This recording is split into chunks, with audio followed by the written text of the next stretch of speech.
In the book Raising the Bar, we get to see some extremely early concept art of Half-Life 1.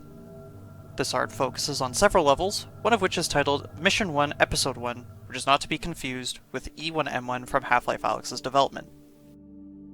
The ideas of these pieces ended up in multiple different retail chapters, including, but not limited to, Anomalous Materials and On a Rail. Although it is difficult with 100% certainty to tell the exact order of events planned, the art does group certain areas together. We have these 3 areas for level B,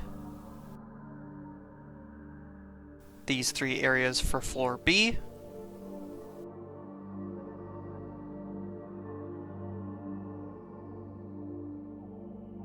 a cryogenic facility at floor C.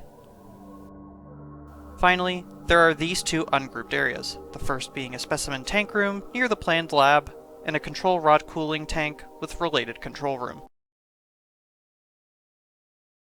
In A3 Station Street in Half-Life Alyx, there's a special billboard that advertises visiting the coast. This is a direct reference to the Half-Life 2 tech demo Lost Coast.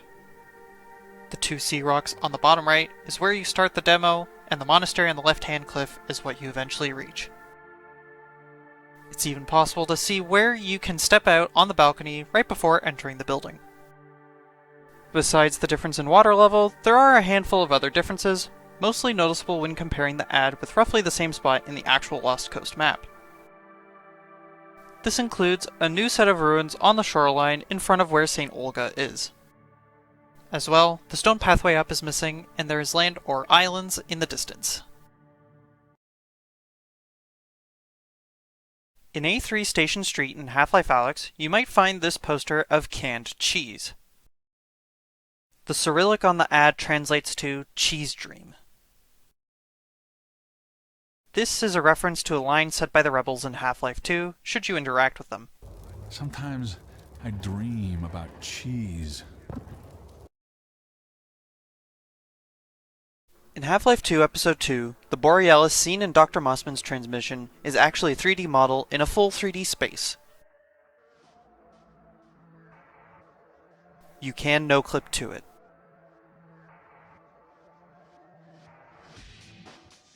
This appears to not have always been the case. Within the files of the game, there are 2 separate images, one of an icy waterway with the Borealis itself in it, and one of some ice and rocks. The ice and rocks are transparent, suggesting that the ship was to be seen behind them both, sort of like this. One thing to note is that the ship was going to be seen in the daytime as opposed to the nighttime seen in the retail game.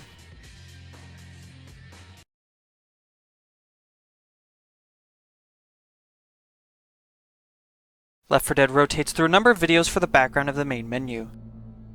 Each video is themed after one of the original 5 campaigns.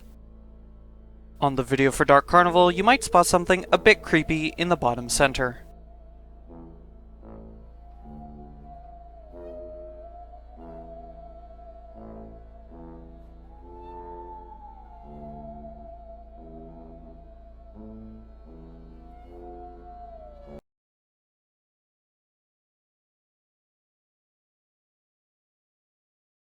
In Chapter 7, The Reunion, on SP-A3 Transition 01, you are required to portal up near this smaller room above the larger control room. If you enter the small room and head behind these cabinets, you will access a hidden hallway. This hallway has several vitrified doors needed for the door prize achievement. At the very end is a door violently blown off its hinges. Inside will be a dry dock. At the end of the catwalk will be a life preserver that says Borealis on it. Getting in here and near the life preserver will net you the Ship Overboard achievement.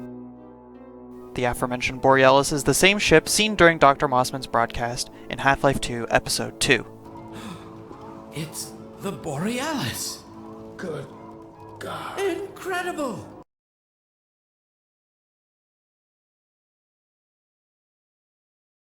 The church near B-Site on Counter-Strike 2's Inferno might look normal upon first glance. However, if you no-clip behind this door, you'll be greeted by this. If you hug the TV, you'll hear this.